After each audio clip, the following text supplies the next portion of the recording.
పండిట్ రామ్ నారాయణ గురూజీ వారి శ్రీ శ్రీ జ్యోతిషాలయం ఏ సమస్యకైనా సంప్రదించండి 9665 కరీంనగర్ జిల్లా హుజరాబాద్ నియోజకవర్గంలో చెల్పూర్లో ఒక మహిళపై వేధింపుల కేసు నమోదైంది. ఈ అంశంలో బీజేపీ బీఆర్ఎస్ ఆరోపణలు ప్రత్యారోపణలు చేసుకున్నటువంటి పరిస్థితి.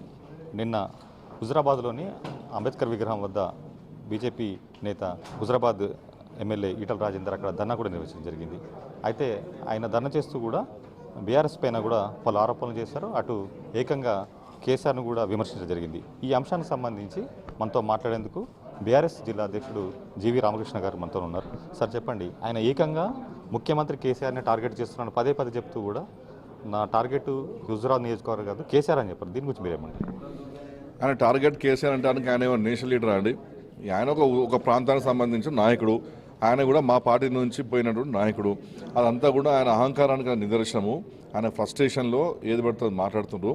ఆయన ఏం టార్గెట్ చేసినా చేసుకోమని చెప్పండి. అల్టిమేట్గా ప్రజాస్వామ్యంలో ప్రజలు లీడర్లను టార్గెట్ చేస్తారు. ఓటమి గెలుపు అంతా ప్రజలు డిసైడ్ చేస్తారు. కాబట్టి ఆయనతో అయ్యేది ఏమీ లేదని చెప్పి మేము కొడుతున్నాం. ఈటల రాజేంద్ర అనే వ్యక్తి మా టీఆర్ఎస్ పార్టీకి ఒక జస్ట్ వెంట్రుక చిక్క లాంటి వ్యక్తి. కాబట్టి ఆయనతో ఏం అయ్యేది లేదు. ఆయన అట్లా మాట్లాడకుండా పోతేనే ఇంత పబ్బం గడపడానికి కోసమే ఈటల రాజేంద్ర గారు కేసీఆర్ గారిని తిడుతున్నారు. కేసీఆర్ గారిని తిడితే హెడ్లైన్స్లో పేపర్లో న్యూస్ వస్తుంది. కాబట్టి ఏదో రకంగా నేను పబ్లిక్లో ఉండాలి. ఇవాళ హుజరాబాద్లో ఆయన పోలేకపోతుండు.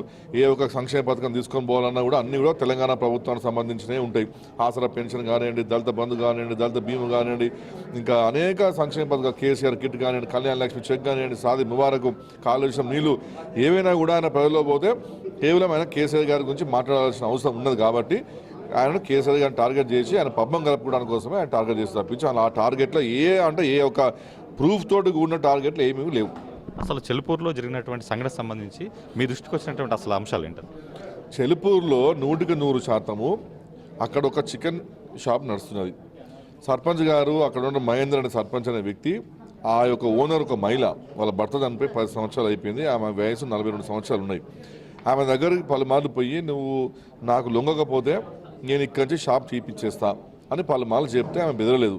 చివరికి నిన్న మాత్రం ఇంటికి పోయి దౌర్జన్యంగా ఆమె చేయబట్టుకొని నువ్వు నాకు లొంగవా లేకపోతే నేను నీ యొక్క ఇది కూలగొడతా అని చెప్పి ఆయన డిమాండ్ చేసిన అక్కడ పోయి కేసరికి ఆ మనస్తాపకు గురైపోయి వెంటనే ఆమె పాయిజన్ తీసుకున్నది. ఆమె హాస్పిటల్ అడ్మిట్ అయింది. మరి అడ్మిట్ అయినటువంటి మహిళలకు దగ్గర పోయి పరామర్శిస్తారా? ఎవరైతే దానికి కారణమైనటువంటి సర్పంచ్ దగ్గర జైలు ఉంటే జైలు పోయి పరామర్శించి వచ్చి నీకు న్యాయం చేస్తా అని చెప్పి మన ధర్నాలు చేస్తారా అని చెప్పి మేము అడుగుతున్నాం. అంటే ఈటల రాజేందర్ ఆరోపణ ఇంకో రకంగా ఉంది. ఏదైతే గత ఎన్నికల్లో తనకు అంటే బీఆర్ఎస్కు లొంగని వాళ్ళనే టార్గెట్గా చేస్తూ తన అంశాలందరినీ టార్గెట్ చేస్తూ కూడా ఇట్లా పోలీసుల కేసుల రూపంలో వేధింపులకు గురి చేస్తున్నటువంటి ఆయన ఆరోపణ చేశారు. ఇప్పుడు ఈటల రాజేందర్ గారు మాటికి మాకు కేంద్ర ప్రభుత్వం ఉన్నది, 19 ముఖ్యమంత్రులు ఉన్నారు, మరి న్యాయం చెప్పుకోండి సార్. హైకోర్టులు ఉన్నాయి, సుప్రీంకోర్టులు ఉన్నాయి, లోవర్ కోర్టులు ఉన్నాయి. కోర్టులో పోతే న్యాయం దొరుకుతుంది కదా. న్యాయ వ్యవస్థ మీద నమ్మకం ఉన్న వ్యక్తి కదా. కాబట్టి టార్గెట్ చేయాల్సిన అవసరం మాకే ఉన్నది. అసలు భారతీయ జనతా పార్టీ హుజరాబాద్లో ఏం లేదు.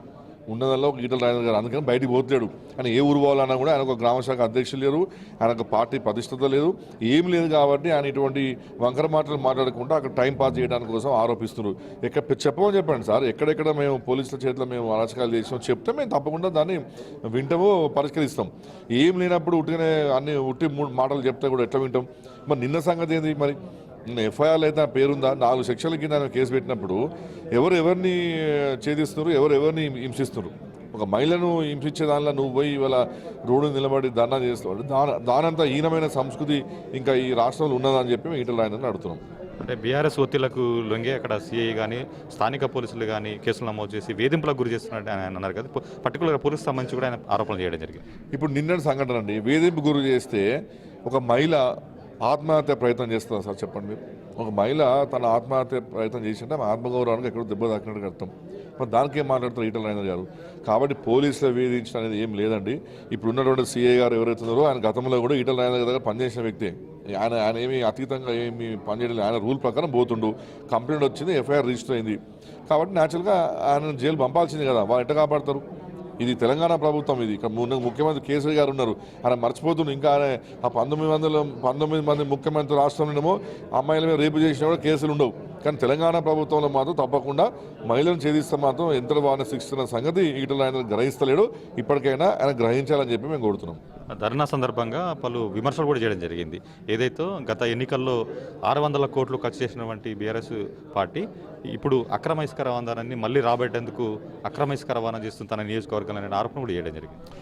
ఇప్పుడు గత ఎలక్షన్లో ఎక్కడైనా టీఆర్ఎస్ పార్టీ నాయకులు డబ్బులతో దొరికిందా హుజరాబాద్ ఎన్నికల్లో? ఫస్ట్ చెప్పండి.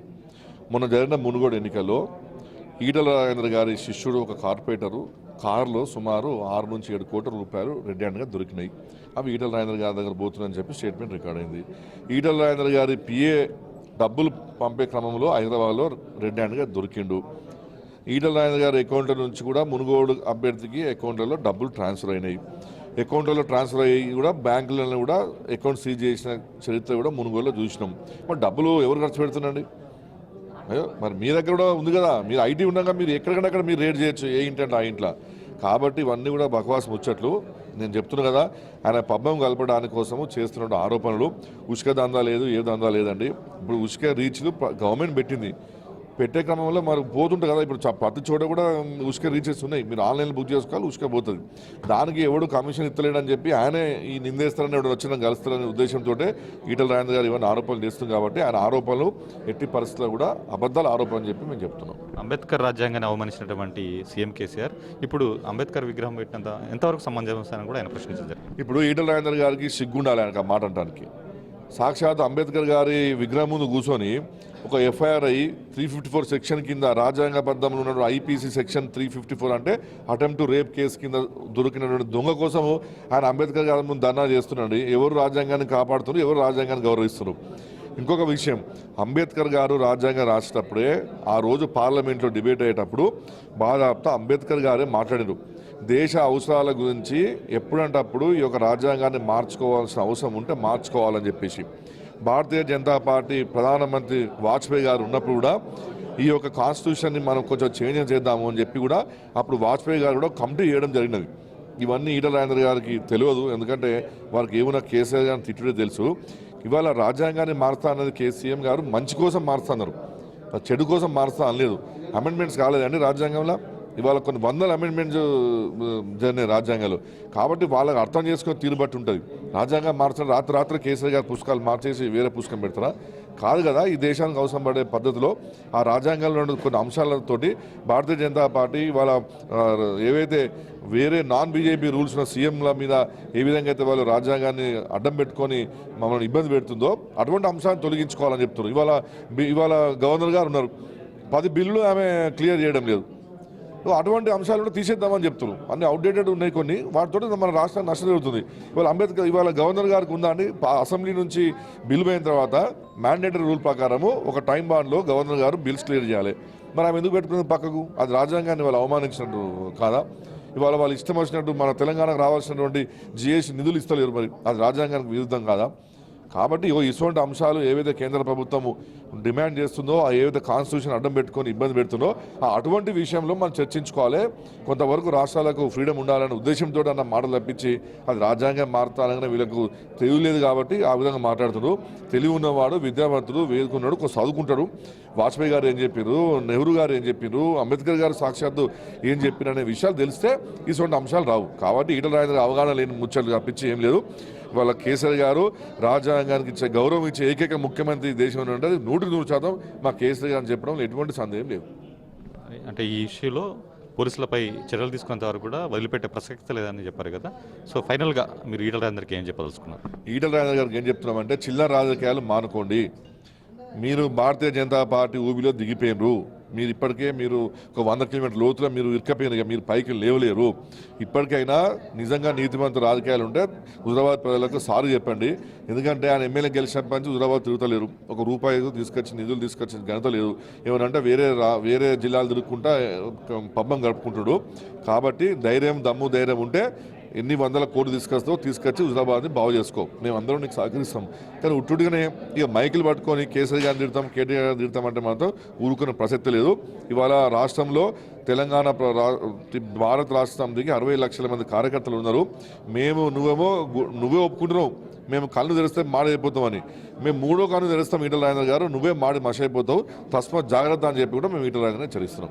ఇది మొత్తానికి నిన్న ఈటల రాజేందర్ చేసినటువంటి ధర్నాకి కౌంటర్గా బీఆర్ఎస్ పార్టీ జిల్లాధ్యక్షుడు రామకృష్ణరావు చెప్పినటువంటి మాటలు ఏదైతే సీఎం కేసీఆర్ పైన చేస్తున్నటువంటి వ్యాఖ్యలు వెనక్కి తీసుకోవాలి, సీఎం కేసీఆర్ను విమర్శించే స్థాయి ఈటల రాజేందర్ కాదని చెప్తూనే ఇంకోవైపు ఏదైతే తాను చేసిన వ్యాఖ్యలను కూడా తీవ్రంగా ఉన్నాయి, అదేవిధంగా వెనక్కి తీసుకోకపోతే కనుక బీఆర్ఎస్ పార్టీ కూడా అందుకు ధీటుగా ఎదుర్కొంటుంది, అదేవిధంగా స్పందిస్తుందని కూడా హెచ్చరిస్తున్నారు. కెమెరామెన్ కిషోర్ కుమార్తో రామకృష్ణ, ఐటీ న్యూస్, కరీంనగర్ నుంచి.